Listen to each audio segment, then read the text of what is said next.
selamat siang semuanya. Selamat siang, Pak. Sebelum kita memulai pembelajaran kita siang hari ini, lebih baik kita membaca doa terlebih dahulu. Oke, coba ketua kelas pimpin doanya.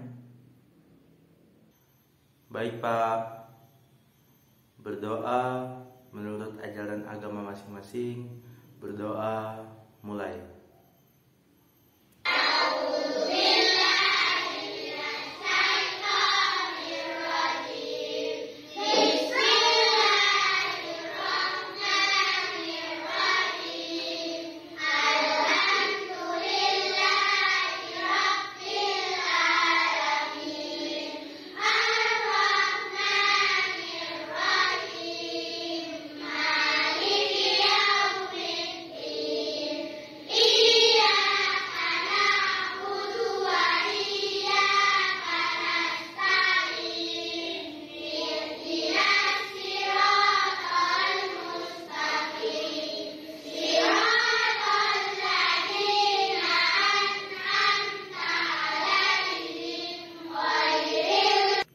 Berdoa selesai. Alhamdulillah kita sudah membaca doa tadi. Insya Allah dengan kita membaca doa sebelum belajar, apa yang nantinya Bapak ajarkan bisa kalian serap dan menjadi ilmu untuk kalian. Selanjutnya Bapak akan mengabsen ya kalian satu persatu. Ini siapa yang tidak hadir? Rio, ada Rio? Hadir, Pak. Agus? Hadir, Pak. Vicky, ada Vicky? Hadir, Pak. Itu kalian harus bisa belajar karena kalian ini kan sekolah untuk mencari ilmu, belajar gitu. Baik, selanjutnya sebelum kita masuk ke pelajaran kita hari ini, minggu kemarin kita sudah membahas mengenai organisasi kepemudaan yang berkaitan dengan materi kita hari ini. Nah, siapa nih yang masih ingat apa materi kita minggu yang lalu? Coba Agus, apa Agus materi kita minggu lalu, Agus? Iya, Pak. Minggu lalu kita belajar mengenai organisasi-organisasi kepemudaan, Pak. Benar, baik, terima kasih Agus. Memang benar itu jawaban dari Agus. Minggu kemarin kita sudah belajar mengenai organisasi kepemudaan, yang mana organisasi kepemudaan zaman dulu itu banyak melalui kedaerahan seperti Jongjong, ada Jong Sumatera, Enbon, Jong Ambon, dan masih banyak yang lainnya. Alhamdulillah ya, apa yang Bapak ajarkan masih kalian ingat. Semoga itu masih menjadi ilmu untuk kalian ke depannya nanti. Nah, materi kita hari ini berkaitan dengan hal itu, yakni Sumpah Pemuda. Nah, sebelum kita masuk ke materinya, Bapak ada sedikit video. Yuk, coba kalian tonton dulu ya. Nanti videonya Bapak tampilkan lewat proyektor. Silahkan ditonton.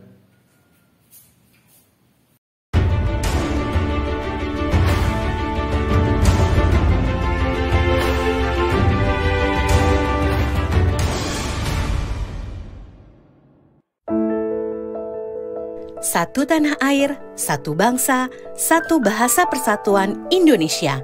Itulah inti Sumpah Pemuda yang menyatukan bangsa.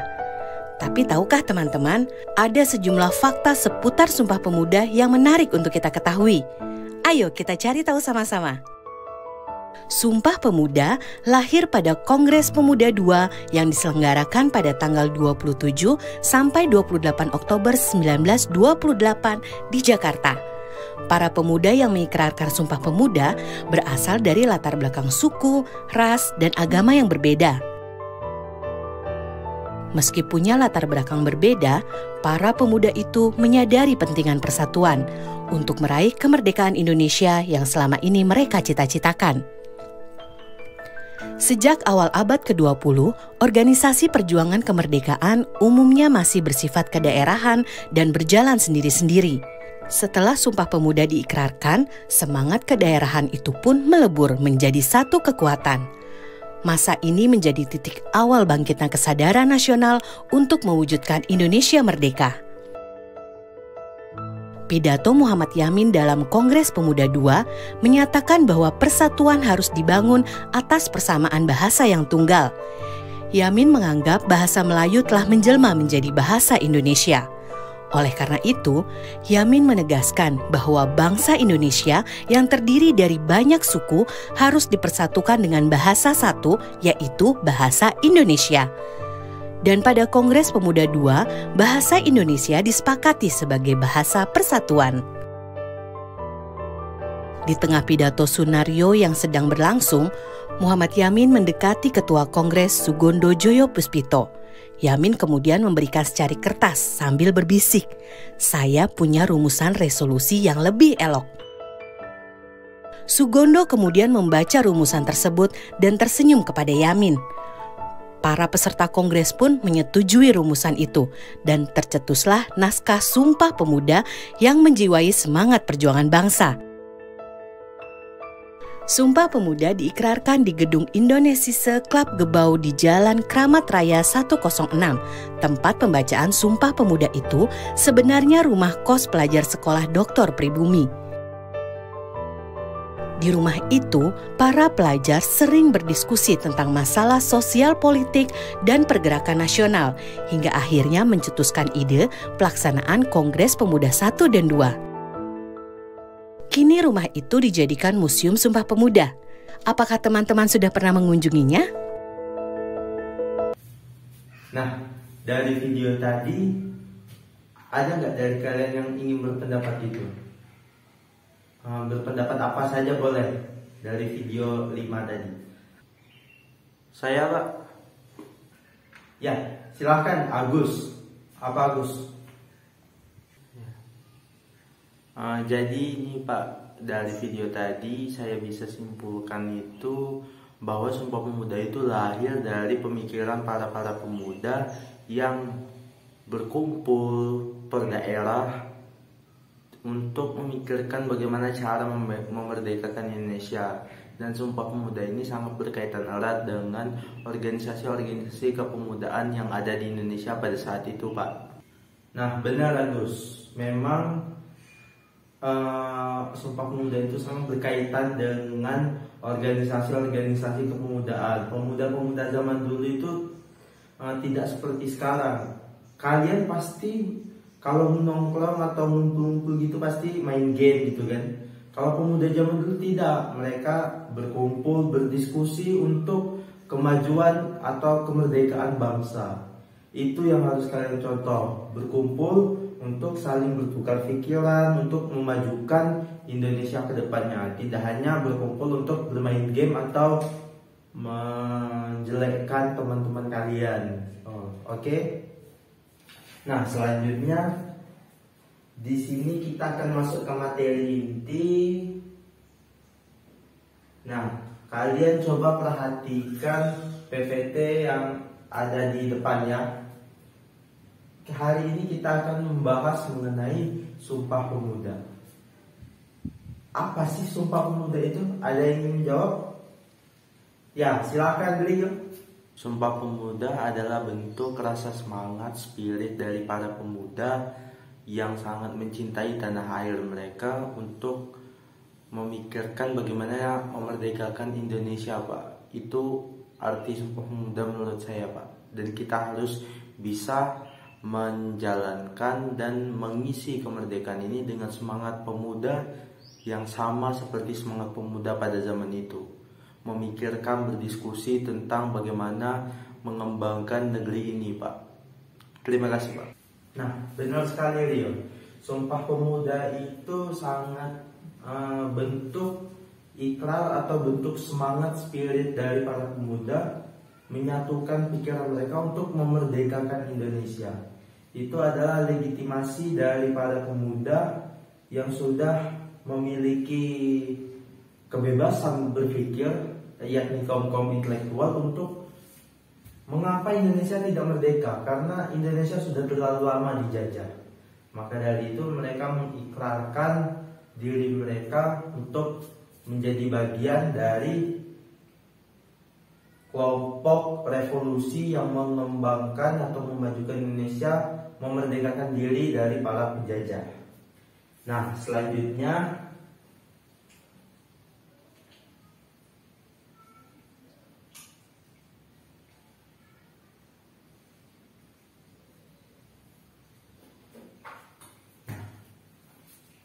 di sini seperti yang kalian lihat di PPT itu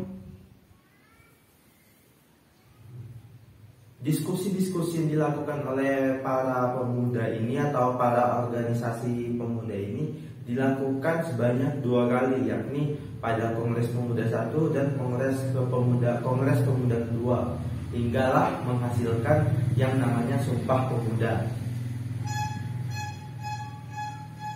Kongres Pemuda 1 berlangsung pada tanggal 30 April sampai 2 Mei 1926 maksud Bapak. Ya.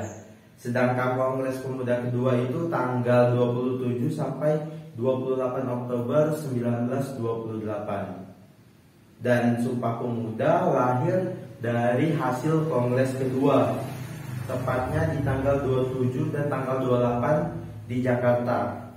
Nah, seperti yang di video tadi disampaikan, itu mereka berkumpul di rumah yang sangat sederhana. Mereka berkumpul mencari solusi terbaik untuk kemajuan Indonesia.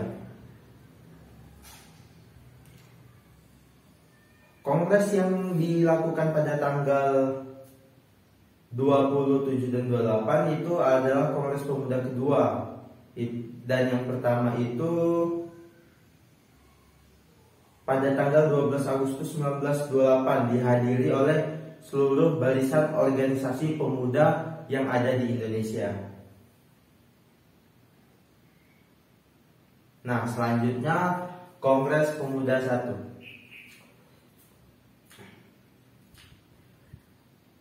Kongres Pemuda 1 dilakukan atau diadakan pada tanggal 30 April sampai tanggal 2 Mei 1928. Kongres ini dihadiri oleh perwakilan dari Jong Java, Jong Islam, Jong Sumatera Inbon, Jong Ambon, Sekar Kun, Jong Batak, dan para organisasi kepemudaan lainnya.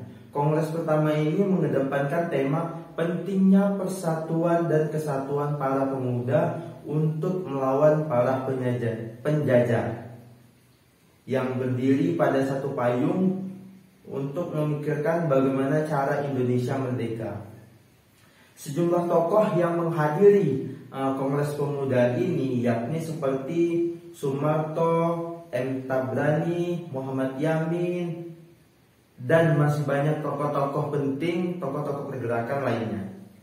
Meski terbentuk kesepakatan untuk menerima dan mengakui cita-cita persatuan Indonesia, badan untuk mewadahi organisasi-organisasi ini pada saat itu masih gagal terbentuk, belum bisa terbentuk organisasi besar, yang organisasi satu besar untuk mengakomodir keseluruhan dari organisasi yang sudah ada itu. Nah, itu masih belum terbentuk pada Kongres Pemuda 1.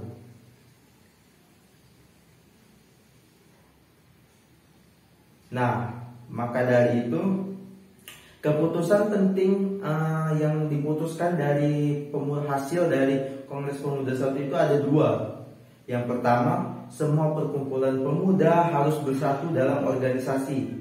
Dan yang kedua, perlu segera diadakan Kongres Pemuda kedua untuk membahas mengenai organisasi besar yang membawahi atau mengorganisir keseluruhan organisasi kepemudaan daerah yang sangat banyak itu.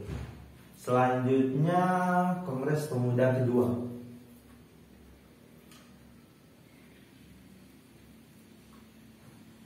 Pada Kongres Pemuda kedua itu ada 3 rapat yang dihadiri oleh para pemuda di Kongres Pemuda kedua. Rapat pertama bertempat di Gedung Katolike Jonglimen Bonn. yang sekarang itu lapangan Benteng. Ada yang sudah pernah ke sana belum? Oh, belum ada ya? Ya, soalnya kan jauh di sana, kita di Sumatera sini. Nah, itu pada hari Sabtu tanggal 27 Oktober 1928 diadakan rapat terbuka oleh Ketua PPPI Sugondo Jojo Puspito. Dalam sambutannya, Sugondo mengatakan bahwa ia sangat mengharapkan kongres ini atau Kongres Pemuda kedua ini bisa memperkuat semangat persatuan yang ada di dalam hati para pemuda peserta kongres dan seluruh Indonesia. Ia melanjutkan dengan menjelaskan 5 faktor yang bisa membuat persatuan Indonesia menjadi lebih kuat, yakni sejarah, bahasa, hukum adat, pendidikan, dan kemauan atau semangat spirit yang kuat dari dalam diri para pemuda Indonesia. Rapat kedua itu berlangsung di gedung Os Java Bioskop pada tanggal 28 Oktober 1928. Rapat kedua ini banyak membahas seputar pendidikan. Di hari kedua yang jadi pembicara adalah Purnowulan dan Samudi Mangungkuskoro. Kedua pembicara ini memiliki pendapat bahwa anak-anak harus mendapatkan pendidikan kebangsaan karena untuk menjaga semangat kebangsaan, semangat nasionalisme yang harus ditingkatkan semakin kuat. Sama seperti kalian itu, kalian kan sudah mendapatkan pendidikan PPKN. Itu bertujuan untuk meningkatkan rasa cinta tanah air kalian, meningkatkan rasa nasionalisme kalian. Seperti itu. Dan rapat ketiga itu dilakukan sekaligus untuk menutup Kongres Pemuda kedua itu di gedung Indonesia Club Grow di Jalan Keramat Raya 106. Di sini Sunario yang menjadi pembicara memberikan penjelasan akan pentingnya nasionalisme dan demokrasi, gerakan kepemudaan. Ramlan yang ikut menjadi pembicara di rapat ketiga mengatakan bahwa gerakan kepemudaan tidak boleh dipisahkan dari pergerakan nasional. Gerakan kepemudaan yang ditanamkan sejak dini pada anak-anak bisa mendidik mereka untuk menjadi disiplin yang mandiri, inovatif, kreatif untuk bisa memikirkan tentang kemajuan Indonesia. Sama seperti kalian harus bisa memikirkan apa yang diperlukan Indonesia dan kemajuan apa yang diinginkan Indonesia. Nah, sampai sini kalian sudah paham kan? Selanjutnya kita masuk ke apa sih makna Sumpah Pemuda. Nah, di sini ada yang ingin berpendapat sebelum Bapak menjelaskan apa makna Sumpah Pemuda? Nah, silahkan Agus. Agus ini yang pintar ya, aktif sekali di kelas.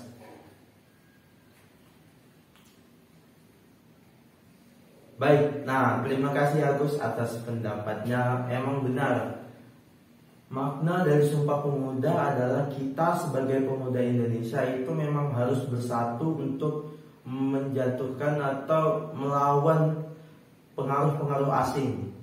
Tidak hanya di masa lalu, tapi juga di masa sekarang. Karena tanpa kita sadari, kita ini masih tergerus oleh pergerakan asing. Budaya kita menghilang, padahal budaya adalah hal penting, hal pokok yang harus dipertahankan untuk menyimpan jati diri bangsa kita. Nah, di sini Bapak sudah membuat ada beberapa makna dari Sumpah Pemuda. Yang pertama, menekankan rasa bangga akan bahasa Indonesia. Bahasa Indonesia merupakan bahasa persatuan bangsa masyarakat Indonesia. Bahasa Indonesia digunakan untuk berkomunikasi oleh masyarakat Indonesia itu sendiri. Nah, kalian ini jika di daerah pasti jarang sekali kan menggunakan bahasa Indonesia yang baik dan benar. Padahal jika kita menggunakan bahasa Indonesia yang baik dan benar, itu bisa meningkatkan rasa cinta tanah air kita. Sekarang malahan banyak orang yang tidak belajar bahasa Indonesia yang baik dan benar, tapi lebih mementingkan bahasa asing. Itu sebenarnya tidak salah, karena kita sedang hidup dalam kompetisi yang sangat cepat antara arus globalisasi dan kebudayaan Indonesia sendiri. Tapi alangkah baiknya kalian juga mendalami sedikit banyak tentang bahasa Indonesia. Tidak hanya bahasa asing, tapi kalian bisa mendalami bahasa daerah dan juga bahasa Indonesia itu sendiri. Yang kedua, ajakan untuk menjaga keutuhan bangsa Indonesia. Persatuan didasari oleh rasa keinginan untuk bersatu. Padahal Indonesia sudah lama menumbuhkan rasa bersatu itu, tapi sekarang jika kita lihat di media sosial itu mudah sekali mereka memporak-porandakan mental orang Indonesia, di mana orang pemuda-pemuda Indonesia itu mudah sekali terbawa emosi oleh provokasi-provokasi yang bisa Bapak katakan itu tidak terlalu penting.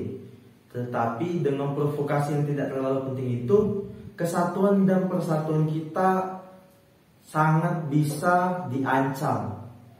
Banyak sekali penggunaan kata-kata kebencian akan ras, suku, agama itu masih sangat kental sekali. Itulah yang seharusnya kita filter dari arus globalisasi, karena kita ini memiliki kebudayaan kita sendiri dan hendaknya kita itu bisa menjaga, melestarikan kebudayaan kita. Nah, yang terakhir itu memaknai rasa cinta kepada tanah air. Dengan kita mencintai tanah air kita, kita bisa memajukan Indonesia. Dengan kita mencintai tanah air kita, kita memiliki rasa untuk melindungi Indonesia.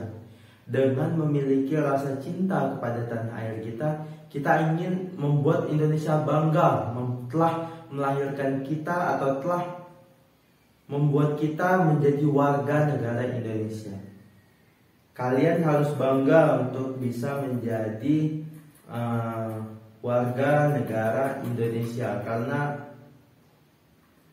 kita lahir, kita besar, kita tumbuh, maka kita harus bangga di tanah yang kita hidupi. Seperti itu. Nah, itulah tadi materi Sumpah Pemuda kita hari ini. Selanjutnya ada yang ingin bertanya? Nah, kalau tidak ada, Bapak yang akan bertanya. Di sini Bapak sudah menyiapkan 5 soal untuk menjadi PR kalian di rumah nanti. Karena waktu kita terbatas, mungkin langsung saja Bapak berikan soalnya. Ini akan Bapak dikte, kalian catat soalnya. Minggu depan ini dikumpul ya. Untuk soal yang pertama,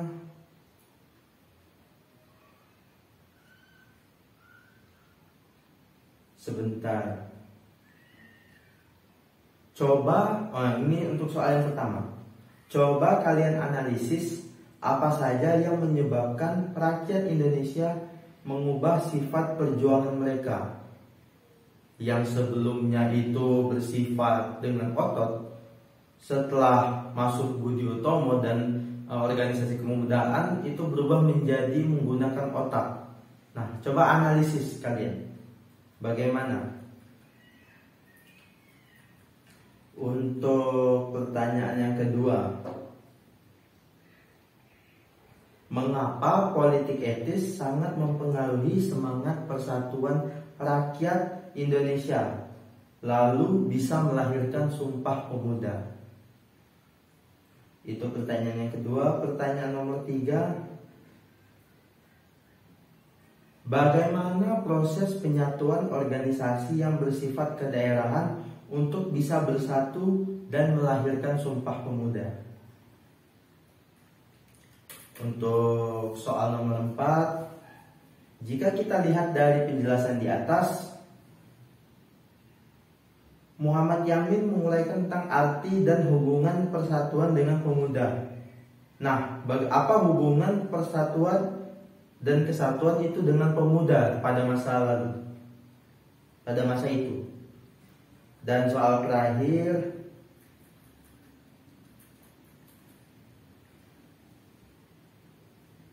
tadi sudah Bapak singgung dikit, pada Kongres Pemuda 1 itu mereka menginginkan anak-anak harus mendapatkan pengetahuan kebangsaan dan anak-anak diwajibkan dididik secara demokratis. Nah, Bapak ingin pertanyaannya itu, apa itu pendidikan demokratis dan bagaimana tujuannya? Nah, itu kalian kerjakan itu untuk tugas PR kalian di rumah. Minggu depan kalian kumpul ya.